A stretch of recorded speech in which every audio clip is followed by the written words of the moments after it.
Scientifically speaking, we're sharing the view. From labs to clinics, breakthrough shining through, with minds that inspire and stories to unfold. Scientifically speaking, the future's being told. Welcome to another episode of Scientifically Speaking with Christine on Oz Arab Media. Today, we're talking about something that affects every person in Australia, which is the census. Well, in less than 100 days, Australians will once again take part in the 2026 census, which helps create a national snapshot of who we are, how we live, the languages we speak, and what services communities need.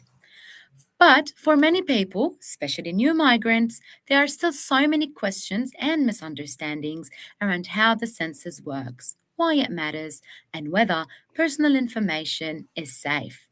So, joining us today is Emily Walter, the National Census Spokesperson for the Australian Bureau of Statistics, to help us better understand the science, the purpose, and the importance behind the census. Emily, welcome to the show. Thank you so much.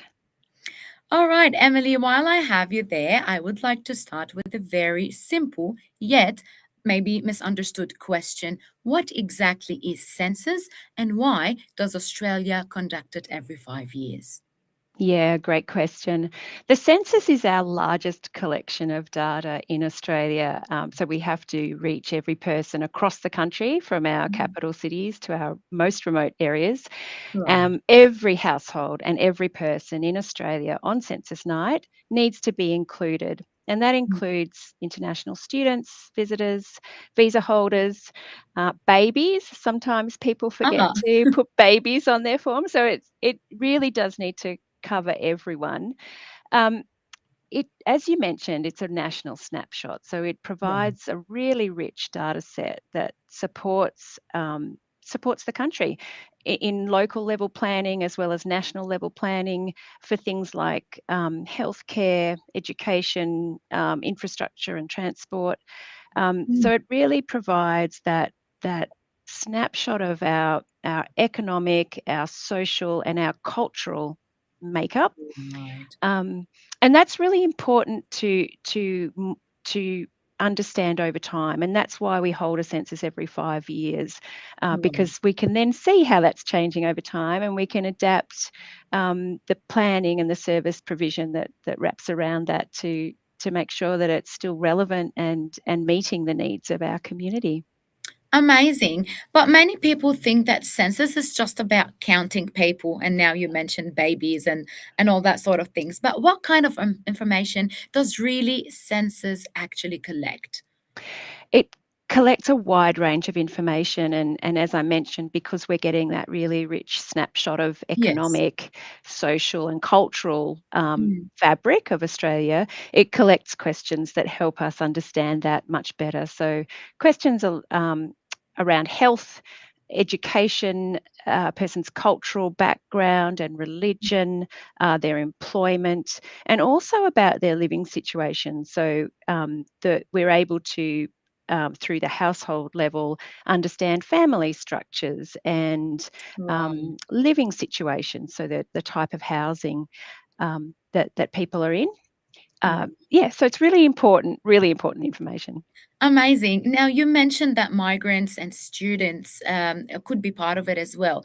Now, for migrants and multicultural communities who may not have experienced something like this before, can we tell them why can census initially feel confusing or unfamiliar?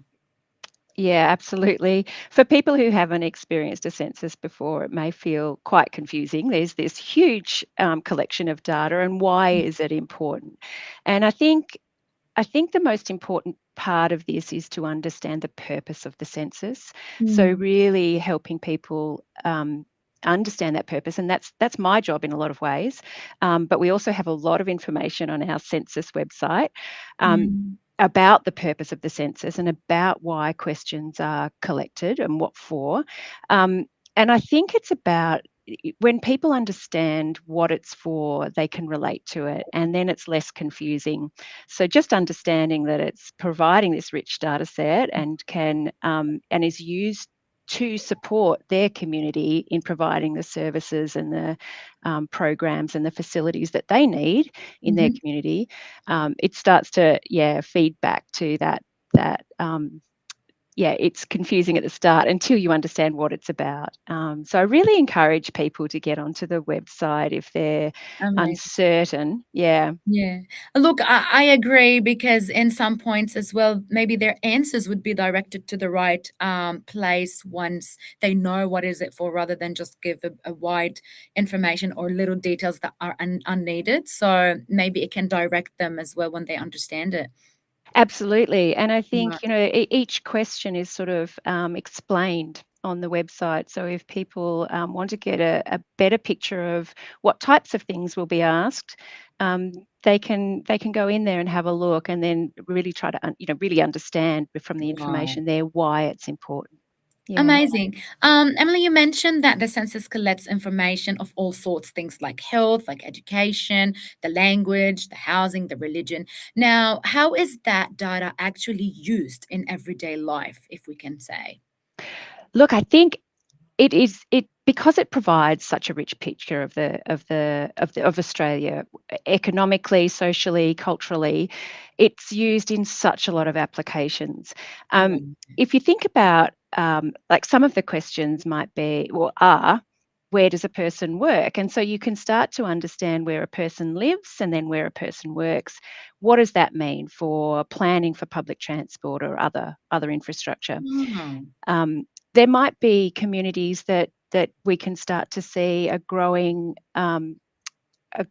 population of younger people, that might need Mm, more child care facilities or educational mm, facilities. So it starts to feed back to that need. Um, Health questions that start to narrow down on, well, what are the health needs of a particular community and how can we support that best? So they're absolutely real world applications. I mm. would also encourage people, so on our website, we do have some actual, Yeah, examples of where census data has been used and used really well. applied or upgraded things for amazing. That's right, yeah. Oh, that's great. Emily, Australia is one of the most multicultural countries in the whole world, if we can say. How important is census data in helping communities receive better support and representation, including multilingual people, if I can specify Arabic speaking communities, of course? Of course, and it's really important. I mean, one of the great things about the census is that it provides rich data, not just at the national level, but at the local level. Mm, So the representation of our multicultural society is really important for the service provision that we provide then. So, for example, um, media outlets can mm, use census data to be able to provide in language accessible communications in the locations that they're most needed. mm, um, and then local resource centres can use it to establish English classes for newly settled migrants, or help those migrants build the language skills they need to then go on to find meaningful work, to apply for the things that they might need in their everyday life, like driver's mm. licenses, things like that. So it is really important that we understand the makeup of our multicultural community, so that the language and the way that the services can be provided are accessible by that community and understood well. That is great information, Emily, because a lot of people don't put much, if I can say, depth or responsibility into how reliable census information can be. But there's one concern that maybe people have, which is the privacy. Mm. So, how does ABS really protect people's personal information and keep the census data secure at the same time? Yeah, that's a really important part of Mm, this, and I would it is probably one of the biggest focuses that we have in the Mm. census, and it starts well back. The planning for this census, for example, started well before the last census finished. Yeah. So privacy is front and center in that. We rely on the trust of the public, and so we build that into our processes right Mm. at the start. So I can assure people that we keep their information completely safe and secure and private. And we're actually legally required to protect the information that people provide Mm. through the Privacy Act, but also through the secrecy provisions of the Census and Statistics Act. So what's Wow. important with this is with the census is not an individual. It's the individual's information that then builds the picture at an aggregate level for their community, for their state or territory, and then at the national level. So Mm. there's a range of processes in place, and we conduct a lot of privacy impact assessments and things like Right. that to make sure that our processes are absolutely spot on for protecting people's information. Amazing. But yet, Emily, if I can still give that another reassurance, a lot of people worry about their information that might affect their visa or their Yeah. government records, or, especially if migrants and students and all those need to participate. How would we say, or what can you say to them to reassure that, Mm. nothing is going to affect their visas or otherwise? Absolutely. Mm. Really important point, and thanks for raising that. So Cool. we do collect people's names and addresses, and that's Mm. that's an important part of understanding and being able to link pull this data together in such a way that means that we can provide information on families and Right. households. Um, Importantly, those names and addresses are removed from that analytical information or the rest of that Okay. information very early in the process of the data Okay. processing. That's really important to know. I think the other really important thing to know is that through our obligations and legal requirements of the Census and Statistics Act, we are never allowed to release information in a way that could identify an individual. Mm. And we're not allowed to share that information with anyone. And that includes other government departments, it includes immigration department, tax office, police, anyone else. So Okay. that is something that is protected by the Census and Statistics Act. So Amazing. again, this is not about people and how their status, or it's about who they are and where they're from and what they might need to help them in their community. And that's, Yes. yeah, The holistic the picture holistic rather part. than Yeah, it's really the aggregate, yeah, amazing. picture. Mm. Amazing. Now, we remember you mentioned that you always encourage people to participate, not forget the little ones, and migrants, students, and everyone. Why is it so important that every single person participates on the census, not just maybe one representing a family or a group?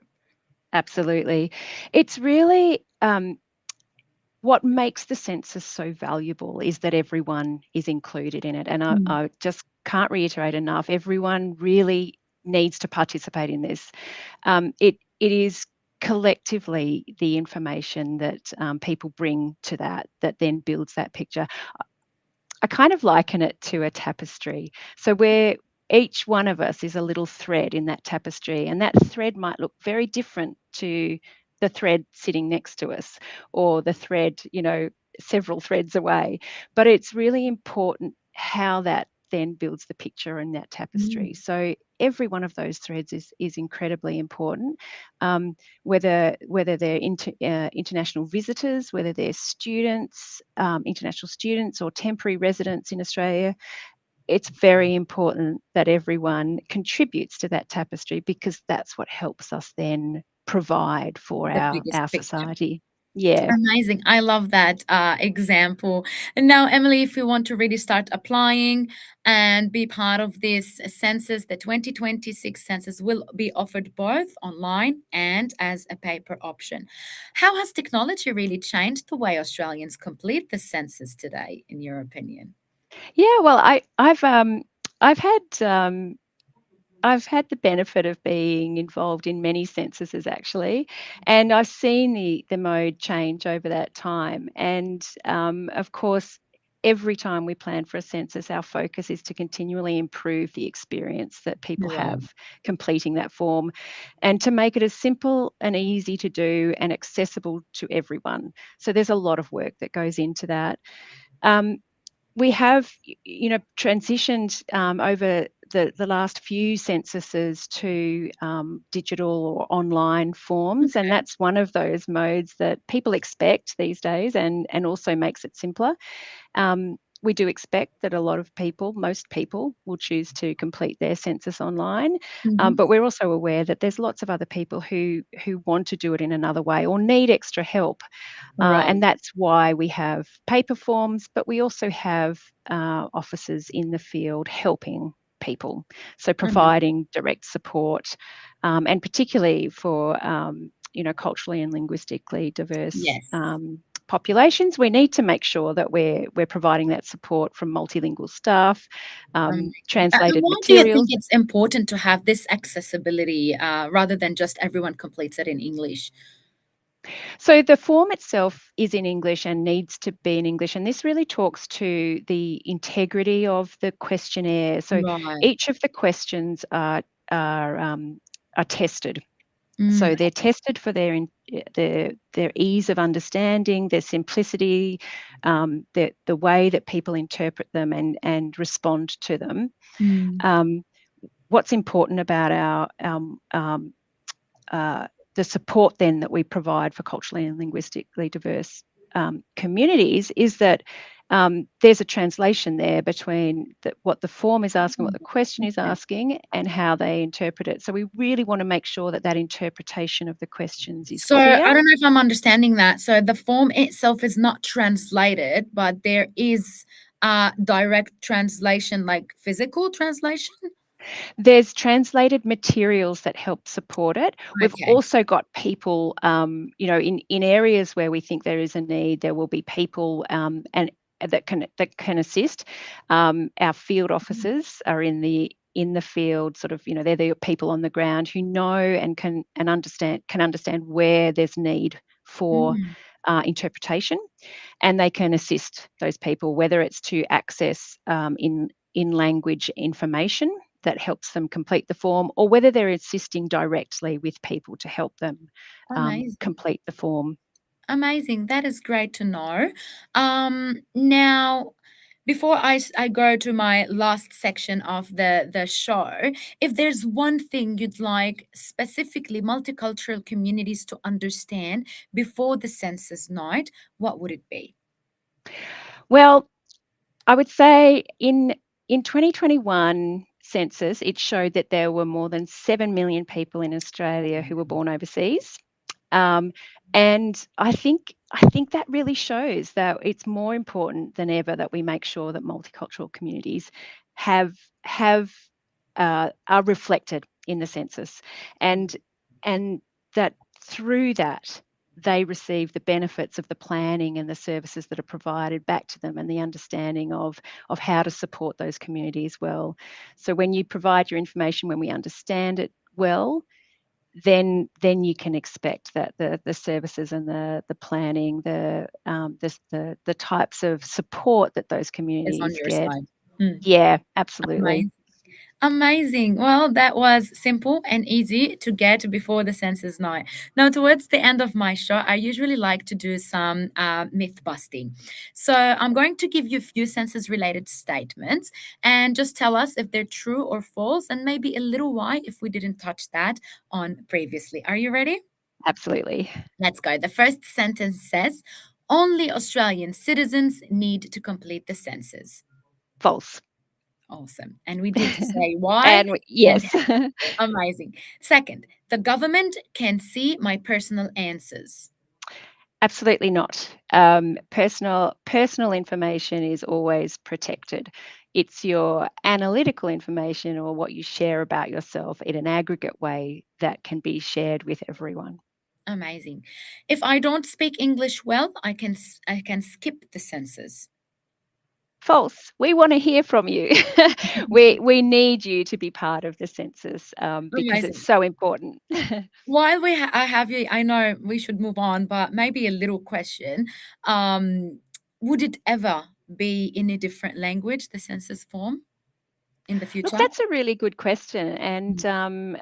uh, I think that there's a lot of testing that's been done around, as I mentioned, the form itself and the way the questions are asked are done in such a way that it really gives us a good understanding of what we're getting back. Um, I think there's some testing that's been done, but I would love to take that question on notice and get back to you so that you can Yeah. relay that. But what would be great, maybe some people would feel easier on giving Yeah, information with their own language. So maybe sure. that's something to note in the future. Yeah. Okay, my next sentence. The census is only about population numbers. So false. It's not only about population numbers, but population numbers are very, very important. They're a very important part of it. So the real value of the census is population, but it's also about housing, and it's also about economics, and it's also about Amazing. our society and multicultural makeup. Lovely. Lucky last question before I let you go. One household's answers don't really make a difference. A tapestry again. A tapestry. So I would say false. Everyone's answers matter. Amazing. Emily, I can't thank you much for joining us today and helping us really break down the facts behind census in a clear and accessible way. I myself have learned a lot today. Thank you so much. Fantastic. Thank you so much for having me. No worries at all. And to our listeners, the census is more than just a form. It helps shape services, representations, and planning for communities across Australia, including our own. The 2026 census will take place on Tuesday, the 11th of August, and support materials will definitely be available in multiple languages, including our Arabic.